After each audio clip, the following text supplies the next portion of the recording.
What's up, everybody? It is another day. Hashtag homeless, day 34.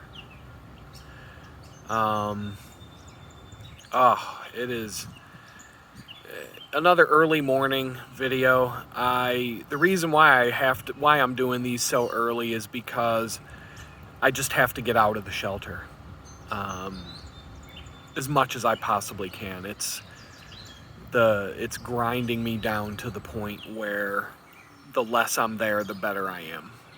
I had some time, a lot of time this morning to reflect and to kind of pray with God, and just He showed me some things, and I watched some videos of different couple of pastors, preachers talking about different things. And the reason why I had all this time was because just another reason why when you hear about homeless people who refuse to stay in the shelters and they don't want to do it, if you've ever experienced this, and like, a lot of people love to give advice about things they don't have any idea what they're talking about. But I wouldn't even understand this myself, why someone would turn down a free place to stay. I'm there. This morning I wanted to pack my backpack, grab all my stuff, and just go out to the woods and say, to hell with it, I'm gonna do this now. I'm there. I understand it. All the other people, I talked to the other people at the shelter, and it's unanimous. They all feel the same way I do. They're sick of being treated like garbage, sick and tired of of certain people's condescending attitudes, just being treated like you're 3 years old. There's just different things. There's a dark side to this whole helping the homeless racket. And there are two sides to it. There are good people who truly care and who truly want to help people. If you look at it through the lenses of both sides, if I sit and look at things through the lens of some of the people that work at these places, they see a lot of crazy stuff, and they deal with a lot of crazy stuff day in and day out. I've seen a lot of it. So I get that side of it. There's a lot of things that the people that work here have to put up with and deal with. And they're trying to keep this place operating. They're trying to make sure that it's safe for everybody. And, whenever something happens, you've got to take it with a grain of salt and kind of just look at it from all sides. But when it's 4 a.m. and there's someone running around with a high-pitched, ear-shattering alarm running around the building, screaming at everybody, get up, get up, get up, fire drill, you have to get up, get up, get up. And you're being jolted out of bed at 4 a.m. to throw on your slippers or whatever you have, and then have to go stand in the parking garage across the street while they do this fire drill. After everything else that you're going through, after everything that you deal with, day after day after day, I was so ready to just grab my backpack, grab everything I own, and just hit the road. I was this close. I got to the point where I just knew I have to go sit somewhere in solitude and just, I'm awake. They're at 4 a.m. It doesn't even make sense to go back to sleep at this point. So, I just kind of sat back and said, okay, everybody there was angry. And I'm probably the least angry of all of them, and you can see how this is wearing me down. And I'm not disrespectful to the people that work there. In fact, the one that I think, well, I've got some observations to say, and it just kind of goes with people are people. I'm going to speak about some things that I see everywhere I go. Whether you're locked in prison, whether you're in a homeless shelter, whether you're at a job, whether you are just in a group of people, you're going to see these kinds of things. When I was in prison, the corrections officers, whether it could even be in school, your teachers, just relate this to something you've experienced yourself. And you're surrounded by lots of different people. In the jail setting, there's corrections officers. There's 3 or 4 categories of people. You have a certain number of them who actually care about other human beings. They treat you with respect. As long as you respect them, they treat you like a human being. They treat you with respect. They actually care about everybody at the facility that they are in charge of. And they want to do good by people. And you can see that. And generally, these are the ones that everybody there likes. Generally, these are the ones that get in trouble by their superiors, because a lot of times their superiors don't want them to treat other people like human beings and be nice to other people and to do those things. And a lot of places, not just prisons, but there are a lot of places where good people who actually care about other people are driven away from their profession by the people above them who don't want them to have that kind of compassion and humanity. And so, that's a tough road for them. Now, outside of that group, you have the ones that are just there to collect a paycheck. They're indifferent. They don't care about you. They don't really care. They're not mean. You don't really have to watch out for this person or that person. They're just there to get paid. They're there for a paycheck. They're not going out of their way to be nice to anybody, but they're not on a power trip. They're not trying to be mean. They're just there to do their job and go home. And then you have another group of people who are maybe out in the world, they get stepped on, picked on. They don't feel like they have a lot of power or authority. So they get a job like this, like a corrections officer. They get some sort of job where they are in a position of authority over other people. And then they use that position to dominate other people and to bully other people and to beat on other people and to treat other human beings like garbage so that they can feel like they're better than you, that they can feel like they are superior to you. It's like the high school bully that goes out and gets a badge and becomes a cop. But the only reason he becomes a cop is because he's got a badge and a gun and a stick, and he gets to go out and beat the crap out of people at night and has an excuse for it. There are those people. And it's not just in prisons. It's not just in, you've got teachers in schools that fall into these same categories. Some teachers really care about the students. They're there to make people's lives better. A lot of those teachers get driven out of the profession by their superiors.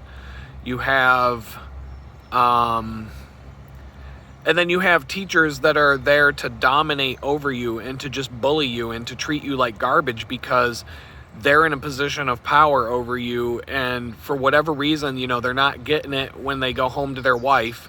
So they come into school and just treat everybody like garbage because it makes them feel superior.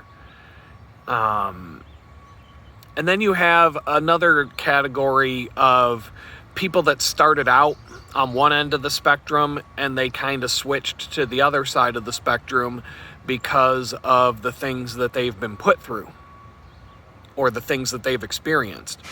How many people start out a job like that? A cop, corrections officer, a teacher, whatever the case may be. Started out as a good person who wants to do good for society, wants to change people's lives. And then they deal with the things that happen in these situations. They get treated like garbage by their superiors. They get treated like garbage by those who they're here to help.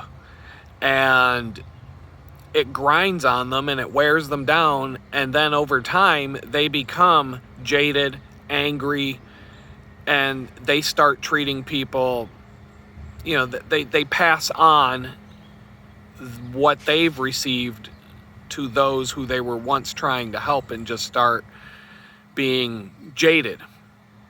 And I see that. I mean, I don't want to say too much, because like I said, I'm trying to see this from both sides. And this one guy, he's nice to me. He was friendly to me after everybody calmed down about the whole fire drill. I took my shower, I shaved, I got ready for this job interview that I have today. And this guy, he wasn't condescending towards me or anything, but I've seen enough. But then I just was observing some things, some interactions, and some just things. And I could tell, like, he's just been through, for whatever reason, he's just frustrated. Probably because of some of the things that he's had to put up with. And so it's frustrating for everybody. And so, yeah, I'm going to have bad days. This is by far the worst time of my life. Like, nothing I've ever been through in life compares to what I'm going through right now, in terms of just trying to keep a level head is the biggest struggle I've ever faced right now. And but one of the other things that helps me when I'm going through that, like the last few days, I think the bad mood kind of started when I was sitting at the coffee shop, that obnoxiously loud coffee shop that I'm about to go back to right now, as soon as I'm done recording this video, because I need a place with Wi-Fi to upload it. And I don't want to be in the shelter right now. Yesterday I had a little talk with God. I went on a walk to go grab some lunch. And one of the things I do, or I try to remember to do, is when I'm feeling this down and out, and when I'm feeling this much pressure and just feeling like everything's going wrong, whether it really is or not, I try to just pause and start saying, start telling God the things I'm grateful for. And so, we all have, well, we don't all have, but I have, 5 fingers on each hand, and I was walking hands-free. So my goal is can I come up with 10 things that I'm grateful for today? And it could be anything from the weather that we're having to the fact that I'm not starving. I have a roof over my head, even though I'm homeless. I have access to showers. I have a job interview today. There's so many things to be grateful for, and there's so many ways, as I look around and I see what other people are going through, that life could be a million times worse than it is right now, even though it's bad. And so this is something that I think anybody can do, is just take a pause for a minute and be thankful for things that are good. And so I was walking to and from yesterday, and when I did this, I'm trying to come up with 10 things. But by the time I was done, I came up with like 25 or 30 things to be thankful for. And I'm not going to list them all out in this video. The point is, after I do that, it helps calm my nerves. It helps me get over whatever it is that I'm upset about. It helps me just sit back and relax. It helped me when I got back to the library yesterday to open up my laptop and get some things done that need to be done. There were a whole stack of things that I procrastinated a little bit in the morning because I was still in this funk of just feeling nervous and angry and all of these different things. And going on that walk and having that conversation and saying what I'm grateful for opened up. It helped relieve all of that to the point where I could go back and focus on what needed to be done. And I actually I got everything done that I needed to get done technically, and even a little bit more. But there were a couple of things that I was just too mentally exhausted to tackle that I need to be sharp for. So I've set those aside and did something else. But I was still productive. And it wouldn't have been that way if I wasn't able to just have that conversation with God and just walk with him for a minute, and help clear my head of some things. And so, I don't know. I think that's pretty much all I have to talk about today. It's hard to have these conversations here in front of this camera off the cuff and without any real preparation. I just hit record and just whatever comes to mind. But this is a hard situation for anybody to be dealing with. And, I'm definitely struggling in certain areas, especially with forgiveness, trying to just put something in the past and move on from it. But every time I face one of these challenges, like this morning, getting completely jolted out of a sound sleep at 4 a.m. by a screeching alarm and people screaming and yelling, like they weren't even prison. I could sleep better in prison. And wow, man. But I haven't slept in since July of 2022. And that's really starting to wear me down. My body needs a rest, and I can't get it. I can't have it.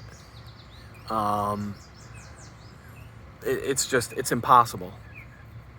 Till I get a roof over my head that's mine and a door that locks from the inside that I hold the key for, it's not going to happen. I don't know. So I don't know when. Even if I do get this job, it could be another month or 2 months before I have that. And with these job interviews, the way they're going, I've been going on multiple job interviews every week, and nobody wants to hire. No, I'm either overqualified when I walk into a place, I'm walking into places like Taco Bell and Home Depot and things like that, and they just won't give me the time of day. They'll do the courtesy of the interview and be really friendly with me and everything, but they're not going to hire me because they look at what, it's not even the criminal record. They're just looking at me like, why is this guy who's obviously done, he's had some high ranking positions and he had a career, why does he want to work here? They look at you like, and you're not going to, and here's the thing, like one of my best friends was telling me about up in Alaska when the pipeline was shut off, when all the pipeline jobs collapsed because they shut down that project up there. He was a manager of a restaurant, and it was a pretty busy, big restaurant. I believe he told me he had over 100 employees or something like that he had to manage. And he was saying that he was getting hundreds of resumes, hundreds of job applications from these professional oil workers, pipe fitters, tradesmen, people who are used to making $100 to $150 an hour for their jobs, all scrambling, trying to get a job anywhere they could at a restaurant. And he told me, he's like, I wouldn't give any of these people the time of day. I wouldn't hire them. I wouldn't interview them. I wouldn't even, I would glance at their resume and throw it out. Why? Because they're overqualified. Because I know if I hire these people, they're just going to leave as soon as something better comes along. And so, I'm telling you from the horse's mouth, that's what happens. I'm not saying that it's right, but from a manager perspective, it's hard to have to keep hiring people for the same position over and over and over again when people leave. But, I think there's also a thing to keep in mind that at a job like that, you're going to have high turnover. It's not meant to be, McDonald's is not, I don't care what the brochure says. When you go to McDonald's and they've got that poster on the wall and a bunch of brochures to pick up talking about how you can get a career. McDonald's is not a career, people. It's a job. It's a Mc job. It's not even a job. And it's not meant to be someplace that you're going to work the rest of your life if you have any kind of ambition or self-worth.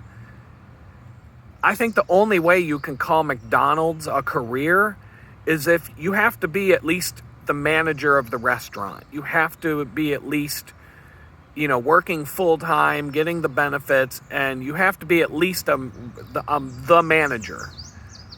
Then you can start to call it a career. Regional manager, anything above that. Okay, we can call that a career. But if you're just, shaking baskets of fries and flipping burgers all day, working 20 hours a week because these companies don't want full-time employees and having to pay benefits and overtime and other things of that nature, they'd rather have 20 part-time employees than 5 full-time employees at these places.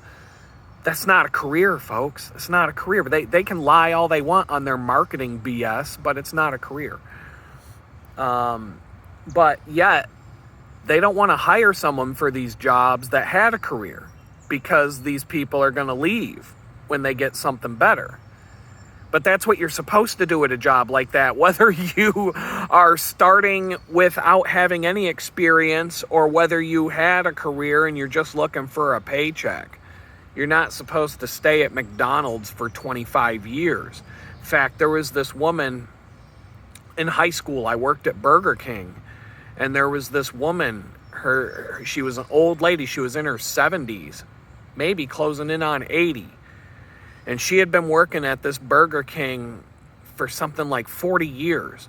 And all she was a burger flipper and a fry cook. Like she never advanced past the bottom rung of the ladder. And she was a friendly, really nice person. This is not a judgment on her character or anything like that. She was great. I loved working with her. She was really hilarious.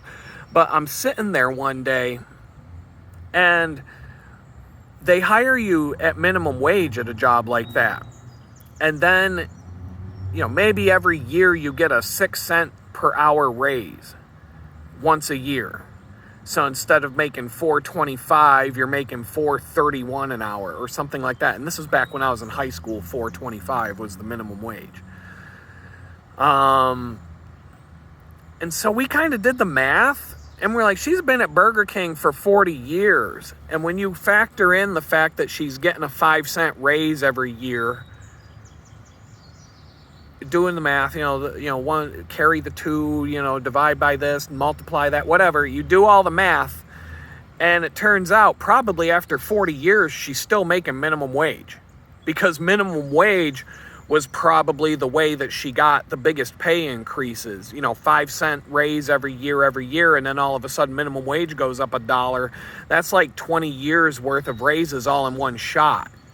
So that is not meant to be a place that you work for 40 years of your life.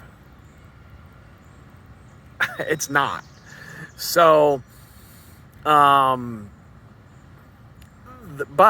at the same time, they won't hire people that had careers.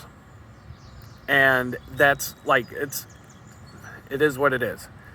A lot of people, I think there's a lot more trolls came to the show yesterday. I'm assuming that there's some liberals who have latched onto this channel and are sharing it a bunch amongst all of their friends to snicker and laugh and gloat in their glory about how, oh, look, we shot that Trump supporter down. He's homeless now. Ha, ha, ha. Well, you're going to get yours too, people. It's just a matter of time because people are sick and tired of your trash, just like they're sick and tired of everything else going on in this country, and the backlash is not going to be nice.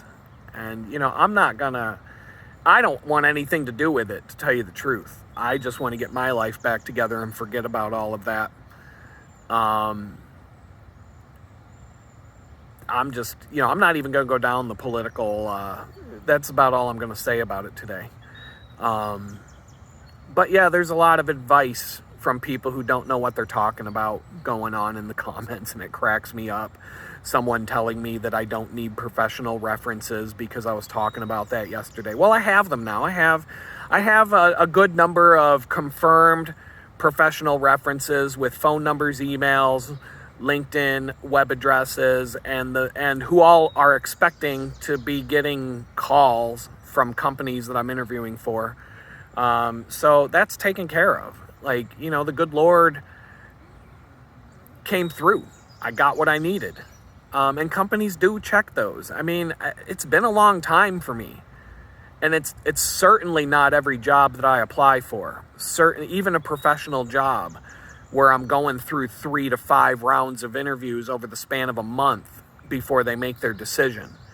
But it's part of the process. You kind of have to be ready for it. But there are reasons this day and age that people don't ask for them, and there's reasons this day and age why people don't want to give references out.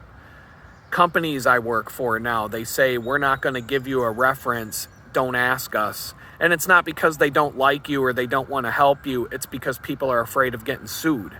It's gotten to the point where people get a bad reference from a former employer, they turn around and sue the former employer, even if the employer's telling the truth.